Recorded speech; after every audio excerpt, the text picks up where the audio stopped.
250 से ज्यादा बच्चों को हॉस्पिटलाइज करना पड़ा बिहार के सहरसा जिले के एक सरकारी स्कूल के, क्योंकि उनके मिड डे मील में सांप मिला। क्या बात कर रहे हैं?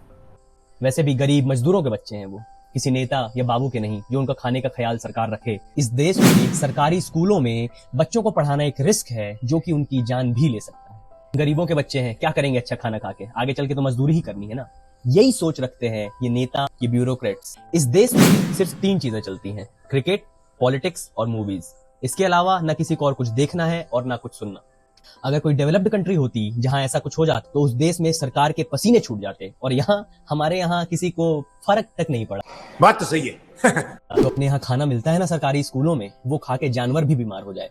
सरकारी स्कूल के खाने की क्वालिटी अगर जाननी है ना तो अपने पास किसी सरकारी स्कूल में जाना और एक बार जाके देखना कि कैसा खाना दिया जाता है उन गरीब मासूम बच्चों को जिनसे उम्मीद की जाती है कि आगे चल के वो देश चलाएंगे। मेन स्ट्रीम मीडिया ने सिर्फ स्टोरी दिखा दी, लेकिन जवाबदेही कौन तय करेगा? कौन सवाल पूछेगा?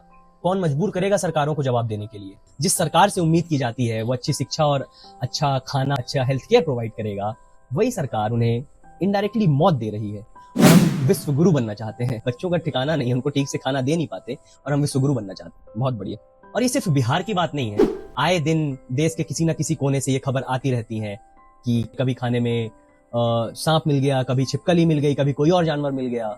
ये आम खबरें हैं और ये बहुत शर्म की बात है। और इससे बचने का एक सबसे सिंपल सॉल्यूशन हो सकता है कि लोग मजबूर कर दें इस सरकार में बैठे हुए इन नेताओं को, मंत्रियों को, कि वो कम से कम एक वीक में एक बार किसी सरकारी स्कूल में जाके खाना खाएं। बहुत बहुत आदत है ना इनको 5 स्टार होटल्स में खाने की। हर वीक एक बार किसी सरकारी स्कूल में जाएं, वहां बच्चों के साथ बैठकर खाना खाएं, तब जाके इनको पता चलेगा क्या हालात है, और इसी बहाने उन बच्चों को कम से कम एक दिन अच्छा खाना नसीब होगा। तो अगर आपको ये बात सही लगी हो तो शेयर करिएगा जिसको आप चाहते हैं कि वो इन चीजों को जाने। शुक्रिया।